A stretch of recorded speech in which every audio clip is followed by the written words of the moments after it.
ہم وہی کہیں گے جو ہمارا دین ہم کو بتاتا ہے، عمل کرو تو تمہارا بھلا۔ الحمدللہ رب العالمین والصلاة والسلام علی سید الانبیاء والمرسلین، اما بعد فاعوذ باللہ من الشیطان الرجیم، بسم اللہ الرحمن الرحیم، ان اللہ وملائکتہ یصلون علی النبی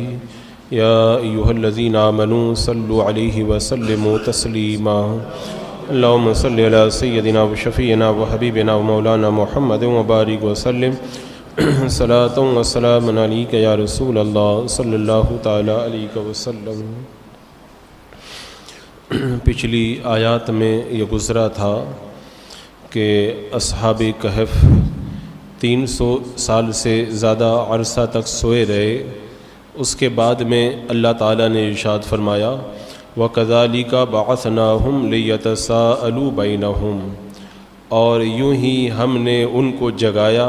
کہ آپس میں ایک دوسرے سے احوال پوچھیں۔ ایک لمبی نیند کے بعد میں وہ لوگ بیدار ہوئے تھے۔ اب بیدار ہونے کے بعد میں انہوں نے کیا باتیں کی؟ قَالَ قَائِلٌ مِّنْهُمْ كَمْ لَبِثْتُمْ،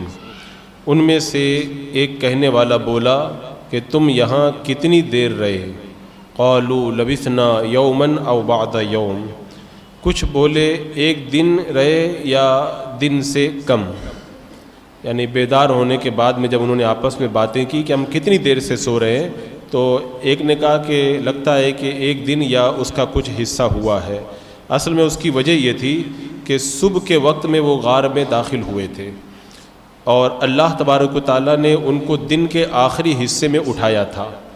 تو انہوں نے یہ سمجھا کہ صبح میں داخل ہوئے تھے اور یہ دن کا آخری حصہ ہے، تو اس کا مطلب ہوا کہ زیادہ ٹائم جو ہے وہ ہم کو نہیں یہاں پر ہوا ہے، تو انہوں نے کہا کہ ہم اس میں ایک دن ٹھہرے ہیں۔ اور پھر جب انہوں نے دیکھا کہ ابھی سورج غروب ہی نہیں ہوا ہے، تو انہوں نے کہا کہ دن کا کچھ حصہ ہی تو ٹھہرے، ابھی تو سورج ہی نہیں ڈوبا ہے، صبح میں آئے تھے اور سورج ڈوبا نہیں ہے۔ اس کے بعد میں پھر کیا ہوا کہ قالوا ربکم اعلم بما لبثتم، تو دوسرے بولے تمہارا رب خوب جانتا ہے جتنا تم ٹھہرے،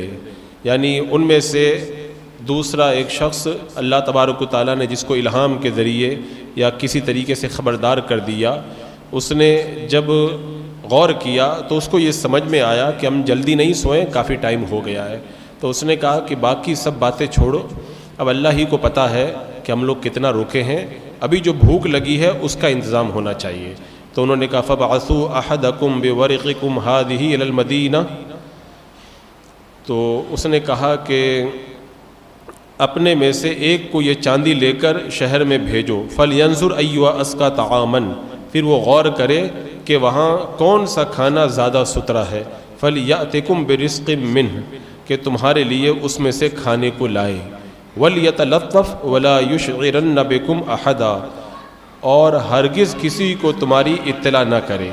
نرمی برتے اور ہرگز کسی کو تمہاری اطلاع نہ کرے۔ یعنی جب یہ بحث چل رہی تھی تو بعد میں انہوں نے کہا کہ بھوک لگی ہے، کھانے کا انتظام ہونا چاہیے۔ جب وہ لوگ گھر سے نکلے تھے تو چاندی کے کچھ درہم اپنے ساتھ میں لے کر کے آ گئے تھے، جس کے اوپر اس زمانے کے بادشاہ کی تصویر بنی ہوئی تھی، تو انہوں نے کہا کہ کھانے پینے کے لیے اب کچھ انتظام ہونا چاہیے۔ اس سے یہ پتہ چلتا ہے کہ آدمی نیک کام کے لیے نکلے، کسی کے لیے بھی نکلے، اس کے لیے راستے کا خرچہ وغیرہ لے لے، تو یہ توکل کے خلاف نہیں ہے، یہ بھی توکل ہی میں داخل ہے کہ بندہ تدبیر بھی کرے اور اللہ کی رحمتوں کے اوپر بھروسہ بھی کرے۔ حضرت عباس رضی اللہ تعالیٰ ابن عباس رضی اللہ تعالیٰ عنہ نے فرمایا کہ ان کی مراد یہ تھی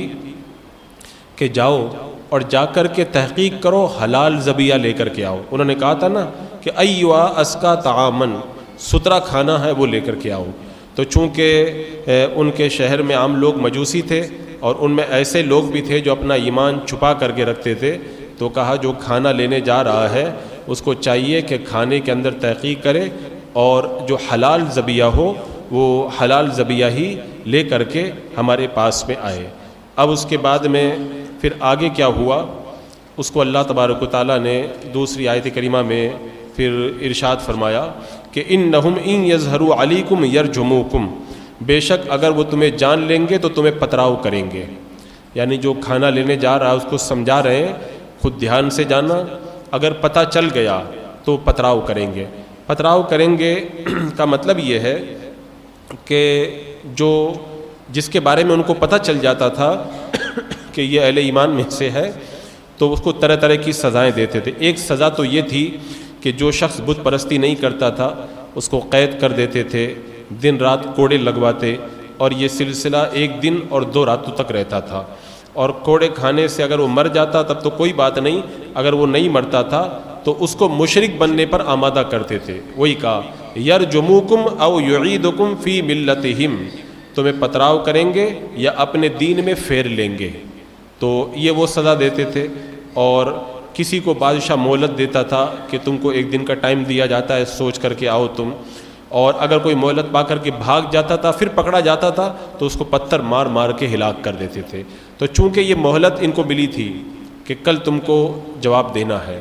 اور مہلت کے بعد میں اگر کوئی پکڑا جاتا تھا تو بادشاہ اس کو پتھر سے ہلاک کرتا تھا، تو کہا کہ ہم تو مہلت ملنے کے بعد آئے تھے، اگر ہم پکڑے گئے تو ہم کو پتھر مار دیے جائیں گے۔ وَلَن تُفْلِحُوا إِذًا أَبَدًا، تو تمہارا کبھی بھی بھلا نہیں ہوگا۔ یعنی خدا نہ کرے اگر وہ ہمیں دوبارہ اپنے دین کی طرف پلٹائے گا تو ہم برباد ہو کر کے رہ جائیں گے، کیونکہ دین جو ہے وہ سب سے بڑی دولت ہے، اگر یہ چلی گئی تو ہمارے پاس کچھ بھی نہیں بچے گا۔ تو پھر اس کے بعد میں کیا ہوا؟ وَكَذَلِكَ أَعْثَرْنَا عَلَيْهِمْ لِيَعْلَمُوا أَنَّ وَعْدَ اللَّهِ حَقٌّ، اور اسی طرح ہم نے ان کی اطلاع کر دی کہ لوگ جان لیں کہ اللہ کا وعدہ سچا ہے۔ وَأَنَّ السَّاعَةَ لَا رَيْبَ فِيهَا، اور قیامت میں کچھ شبہ نہیں ہے۔ اِذْ يَتَنَازَعُونَ بَيْنَهُمْ أَمْرَهُمْ، جب وہ لوگ ان کے معاملے میں آپس میں جھگڑنے لگے۔ فَقَالُوا ابْنُوا عَلَيْهِمْ بُنْيَانًا، تو بولے کہ ان کے غار پر عمارت بنا دو۔ ربهم اعلم بهم،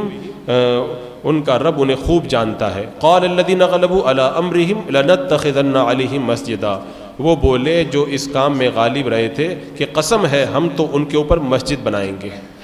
یعنی اللہ تعالیٰ نے یہاں پہ فرمایا نا کہ ہم نے لوگوں کو ان کے بارے میں اطلاع دے دی تاکہ لوگوں کو پتہ چل جائے کہ قیامت حق ہے۔ اس کی وجہ یہ ہوئی تھی کہ اصحاب کہف جس وقت جاگے تھے اس زمانے کے لوگوں کو اس معاملے میں اختلاف تھا۔ کچھ لوگ کہتے تھے مرنے کے بعد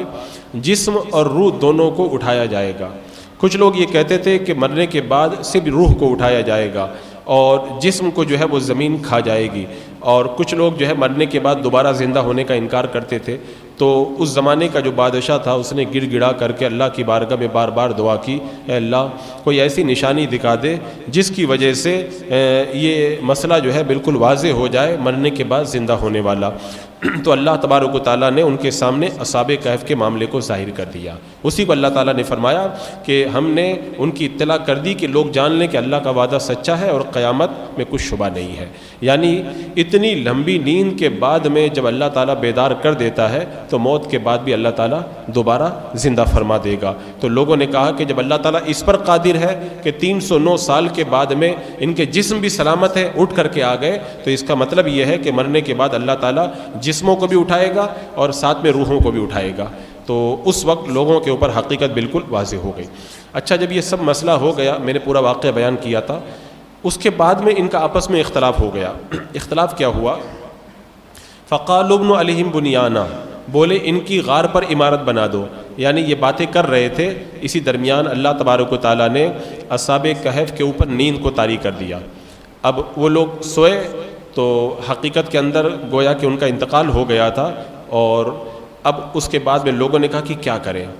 تو کچھ نے کہا کہ بہتر ہے کہ غار کا منہ بند کر دیں اور اس میں کوئی شخص داخل نہ ہو سکے اور ان کی حالت کے اوپر کوئی آدمی واقف نہ ہو سکے۔ کچھ نے کہا کہ زیادہ بہتر یہ ہے کہ غار کے دروازے پر کوئی عمارت بنا دیں، کسی نے کہا ہیکل بنا دیں، کسی نے کہا گنبد بنا دیں، کسی نے کہا کہ مینار بنا دیں۔ تو کہا کہ قال الذین غلبوا علی امرہم، اس کام میں جو غالب تھے انہوں نے کہا کہ ہم ان پر مسجد بنائیں گے۔ یعنی بادشاہ اور اس کے جو ملنے والے لوگ تھے انہوں نے کہا کہ ہم لوگ مسجد بنائیں گے، اور پھر انہی کی بات مانی گئی اور پھر وہاں پر ایک بہترین مسجد کو تعمیر کر دیا گیا۔ تو اسی لیے اکثر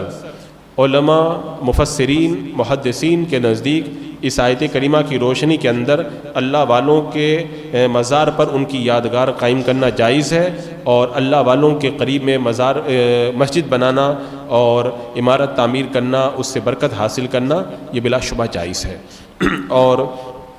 ابتدائی اسلام سے لے کر آج تک ساری امت کے نیک لوگ بزرگان دین کا یہ طریقہ رہا ہے کہ مزارات پہ گنبد بناتے ہیں، اس لیے کہ امت کے اجماع سے اس کا جائز ہونا ثابت ہے۔ اچھا، یہاں پر ایک مسئلہ یہ پیش آتا ہے کہ کچھ لوگ کہتے ہیں کہ قبروں پر عمارت بنانے سے اللہ کے رسول علیہ السلام نے منع فرمایا، جیسا کہ حضرت عائشہ رضی اللہ تعالی عنہا بیان کرتی ہے، جس مرض میں اللہ کے رسول علیہ السلام کا وصال ہوا اس میں آپ نے فرمایا اللہ تعالیٰ یہودیوں اور نصرانیوں پہ لعنت کرے، انہوں نے انبیاء کرام کی قبروں کو مسجد بنا دیا۔ حضرت عائشہ بیان فرماتی ہیں کہ اگر یہ خطرہ نہیں ہوتا کہ آپ کی قبر خطرہ نہیں ہوتا تو میں آپ کی قبر کو ظاہر کر دیتی، البتہ مجھے خوف ہے کہ آپ کی قبر کو مسجد بنا لیا جائے گا۔ تو لوگ یہ حدیث پاک پیش کرتے ہیں کہ اللہ کے رسول نے منع فرمایا کہ انبیاء کی قبروں کو مسجد نہ بنایا جائے، اور حضرت عائشہ کہہ رہی ہیں کہ میں بھی اللہ کے رسول کے مزار کو اندر بند رکھتی ہوں، ہم نے اوپن نہیں کیا اس کو تاکہ لوگ اس کو مسجد نہ بنا لیں۔ اس سے پتہ چلا کہ اللہ والوں کے مزارات پہ گنبد بنانا، مسجد بنانا جائز نہیں ہے، حالانکہ لوگوں کا یہ اس حدیث پاک کو دلیل بنانا سراسر غلط ہے۔ پہلی بات تو وہی جو میں نے بتائی کہ اس زمانے سے لے کے آج تک ساری امت کے نیک لوگ ہمیشہ مزارات کے قریب میں مسجد وغیرہ سب بناتے ہوئے آئے ہیں۔ اور دوسری بات یہ ہے کہ اللہ کے رسول صلی اللہ علیہ وسلم کی جو قبر انور ہے اس کے پاس میں بھی تو مسجد بنی ہوئی ہے، مسجد نبی بالکل ایک دم اس سے جڑی ہوئی ہے۔ اب رہ گیا یہ کہ اللہ کے رسول علیہ السلام کو نے جو یہ فرمایا کہ انبیاء کرام کی قبروں کو مزار بنا لیتے، وہ مسجد بنا لیتے تھے، تو آپ نے ان پر لعنت فرمائی۔ اس کی وجہ کیا ہے؟ اس کی وجہ یہ ہے کہ یہودی اور نصرانیوں کے اندر جب نیک لوگ یا کسی نبی کا انتقال ہو جاتا تھا تو وہ کیا کرتے تھے؟ اپنے نبیوں کی تعظیم کے لیے قبروں ہی کی طرف سجدہ کرتے تھے۔ تو مسجد بنانے کا مطلب یہ ہے کہ وہ اپنے نیک لوگوں کی قبروں کی طرف جو سجدہ کرتے تھے، اللہ کے رسول نے اس وجہ سے ان کے اوپر لعنت فرمائی۔ اور مسلمان جو مسجد بناتے ہیں یا مزار پہ گنبد وغیرہ بناتے ہیں تو برکت کے لیے پاس میں بناتے ہیں، مزار کو سجدہ نہیں کرتے، مزار کی طرف منہ کر کے سجدہ نہیں کرتے۔ اگر سامنے مزار پڑ جاتا ہے یا قبر پڑ جاتی ہے تو بیچ میں سترہ کرتے ہیں، سترہ کر کے سترے کی طرف سجدہ کرتے ہیں۔ تو یہودی اور نصرانی جو کرتے تھے وہ ناجائز ہے، ہم لوگ جو کرتے ہیں وہ ناجائز نہیں ہے۔ جیسا کہ علامہ شہاب الدین ابن حجر اسقلانی فرماتے ہیں، جو شخص کسی نیک مرد کے قریب میں مسجد بنائے اور اس کے قرب سے برکت حاصل کرنے کا ارادہ کرے، اس لیے نہیں کہ اس کی تعظیم اور نماز میں اس کی طرف توجہ کرے گا وہ، بلکہ وہ اس لیے کہ تاکہ خالی اس سے برکت حاصل کرے گا، تو اس کے اندر کوئی حرج نہیں ہے، اور اس میں جو اللہ کے رسول نے وعید فرمائی ہے وہ اس کے لیے نہیں ہے۔ اور حضرت اسماعیل علیہ السلام کی قبر کہاں پر ہے؟ یہ حتیم میں میزاب کے نیچے ہے، جو حتیم ہے خانہ کعبہ کے پاس، میزاب رحمت ہے، اسی کے نیچے حضرت اسماعیل علیہ السلام کی قبر پاک ہے۔ اور حتیم میں اور حجر اسود میں اور میزاب کے درمیان 70 نبیوں کی قبریں ہیں۔ تو اگر مزار کے پاس میں نماز پڑھنا ناجائز ہوتا، مسجد بنانا ناجائز ہوتا، تو پھر حرم شریف میں خانہ کعبہ میں بھی نماز پڑھنا جائز نہیں ہوگا، اور یہ بالکل سراسر غلط ہے۔ حضرت قاضی محمد ثناء اللہ نقشبندی رحمۃ اللہ تعالی علیہ فرماتے ہیں کہ اس آیت میں اس بات پر دلالت ہے، ابھی جو آیت ہے نا کہ انہوں نے کہا تھا ہم مسجد بنائیں گے، اس سے یہ پتہ چلتا ہے کہ اولیاء کرام کے مقابر کے پاس میں مسجد بنانا جائز ہے تاکہ اس سے برکت حاصل کی جائے۔ جن حدیثوں میں فرماتے ہیں، جن حدیثوں میں قبروں کے پاس نماز پڑھنے سے منع کیا گیا ہے، اس کا مطلب یہ ہے کہ قبر کی طرف منہ کر کے نماز نہ پڑھی جائے، یہ مطلب ہے اس کا۔ اور صد الافاضل علامہ نعیم الدین مراد آبادی رحمۃ اللہ تعالی علیہ فرماتے ہیں، اس آیت کریمہ سے یہ معلوم ہوا کہ بزرگوں کے مزارات کے قریب مسجد بنانا یہ بہت پہلے سے اہل ایمان کا طریقہ ہے، اور اللہ کے رسول اور قرآن پاک میں اس کا ذکر ہے، اور اللہ تبارک و تعالیٰ نے اس کو قرآن مقدس میں ذکر کیا، اس سے منع نہیں فرمایا۔ اور ساتھ میں اس سے یہ بھی پتہ چلا کہ بزرگوں کے قرب سے برکت حاصل کرنا اور اہل اللہ کے مزارات پر حصول برکت کے لیے جانا، ان کے قبروں کی زیارت کرنا، یہ سب ثواب کا کام ہے۔ لیکن کہتے ہیں نا کہ دیوبندی وہابی وغیرہ جو مزارات سے چڑھتے ہیں، گما پھرا کر کے توڑ مروڑ کر کے وہ ان روایتوں کو لے لیتے ہیں اور یہ فٹ کر دیتے ہیں کہ مزارات کے قریب مسجد بنانا بھی جائز۔ میں کہتا ہوں اگر مزار کے قریب مسجد بنانا اگر ناجائز ہوتا تو دنیا میں ہزاروں نہیں لاکھوں کی تعداد میں ایسی مسجدیں ہیں جو مزار کے پاس بنی ہے، تو کیا ان ساری مسجدوں کو غلط کہا جائے گا؟ تابعین، طب تابعین، صحابہ، بزرگان دین، سب ان میں نماز پڑھتے ہوئے آئے ہیں، یعنی وہ سب غلط تھے اور یہ لوگ صحیح ہیں معاذ اللہ. یہ ان کی کم عقلی ہے اور یہ سراسر جو ہے وہ غلط ہے. ایسا نہیں ہے جو انہوں نے سمجھا ہے. مزار کے قریب مسجد بنانے سے جو منع کیا گیا ہے وہ اس لیے منع کیا گیا ہے کہ جو یہود و نصارہ تھے ان کی طرف سجدہ کرتے تھے، تو اگر کوئی سجدہ نہ کرے، ایسے ہی مزار کے پاس میں برکت کے لیے مسجد بنائے تو اس کے اندر کوئی حرج نہیں ہے.